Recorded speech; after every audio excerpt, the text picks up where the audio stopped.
Thanks very much. Our next speaker, Farooqi. Munir Farouqi's son, who spearheads the campaign Free Munir. Haris was indeed his father's co-defendant. However, all charges against him were dropped and he was cleared. Haris' arrest and subsequent charge was based largely on information gained by two undercover police officers who posed as vulnerable individuals interested in Islam who later in the deployment pretended to convert to Islam and further be interested in politics and war.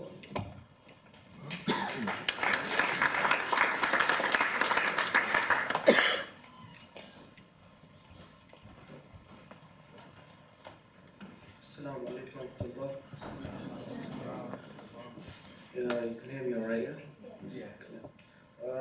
As the sisters mentioned, yes, I'm part of the Free Munir Farouqi campaign. My father was being unjustly given 4 life sentences for crimes he never committed. Munir Farouqi, he ran dawah stores in the Manchester area for many years, starting from approximately 2003. There were multiple dawah stores in Manchester that he operated.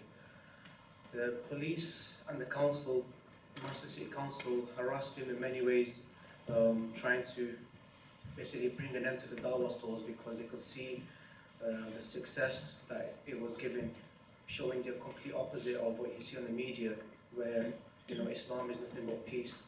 And there were many shahadas that took place within the years.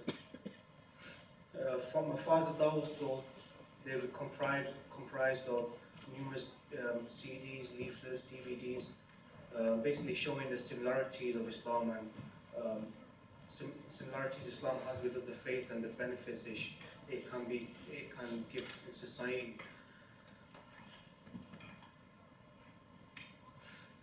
After being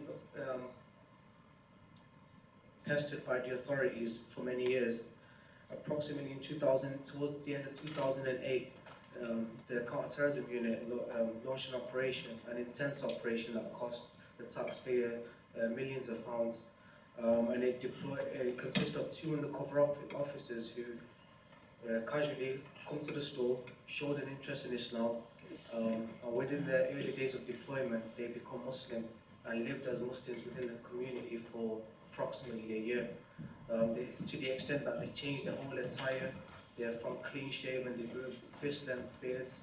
They were at literally every salah in the first stuff, attending Quran lessons. I mean, the list is endless. They fitted themselves into society, into the community, portraying themselves as reverts. And their operational agenda was to come out, basically prove and uncover this terrorism gang, which is operating within Manchester. This is what was alleged. My father's dawah style was basically whoever was interested in Islam, he would literally drag them to the house and talk in conversation with them over food, have breakfast, lunch and dinner with them. And this is what obviously they realized, so they started to spend endless hours at our house talking about religion, which will slowly drift towards jihad and politics. So literally every conversation that these undercover officers had, it was recorded. First it was recorded, not just the conversations that took place with myself, my father and the other co-defendants that were arrested, but within the whole community, for one whole year, there was thousands of hours of recording that took place and profiling each individual. The operation lasted for approximately 1 year, and towards the end of 2009, my father, myself, and the imam of a local mosque and 2 other individuals were arrested, and it was alleged that we were recruiting people from the streets of Manchester and sending them overseas to Afghanistan to fight against coalition troops. Obviously, the evidence that the counter-terrorism unit put forward in the courts was literally to fit their own agenda.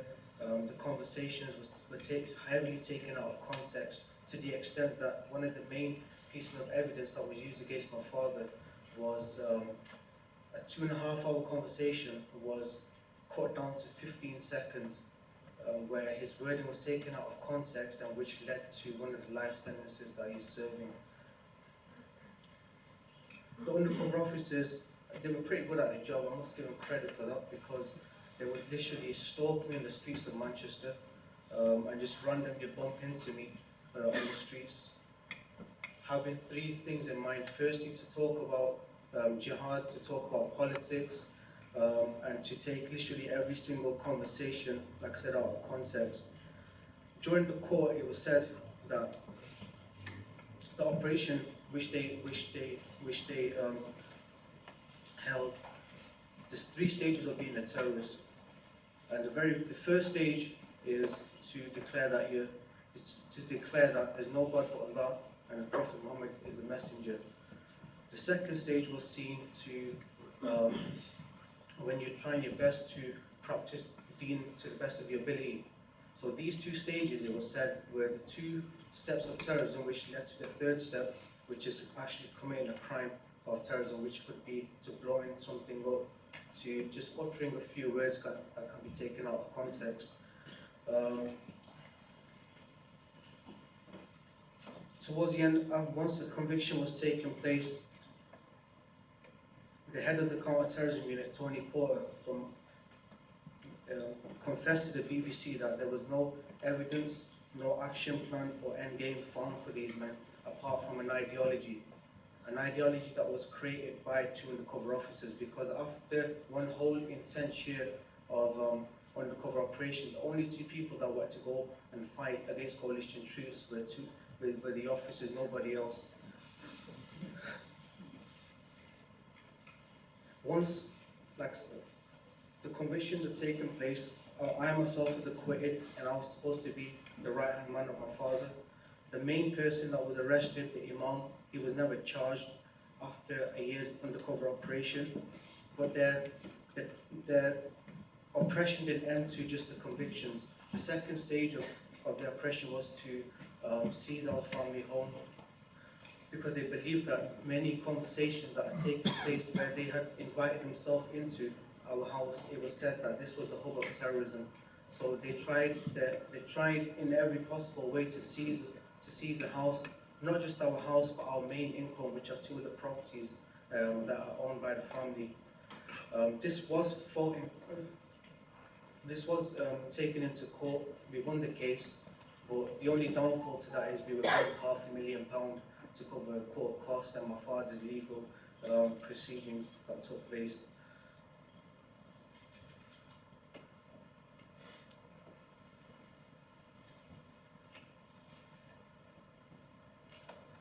The case, it is difficult to explain the full year's intense operation, but the main focus of the campaign now is to focus on my father's healthcare, because he's been in prison for 7 years, and the authorities now are literally persecuting him by neglecting his healthcare. He's had over 60 missed medical appointments, which are not only leaving him 80% blind, but he's losing sensation in his lower limbs. So we're urging people to, inshallah, come forward, educate yourself on this case, because it's not about my father. This whole case proves that it's Islam that's under the microscope, not just individuals, on the streets. Because if the 3 stages of terrorism, becoming a terrorist, is to embrace Islam, the first 2 steps is to embrace Islam and live according to Islam to the best of your ability, then potentially every Muslim within the UK is under threat. So inshallah, we've got a stall outside highlighting the case, and I urge you to come forward and speak in detail. Jazakallah.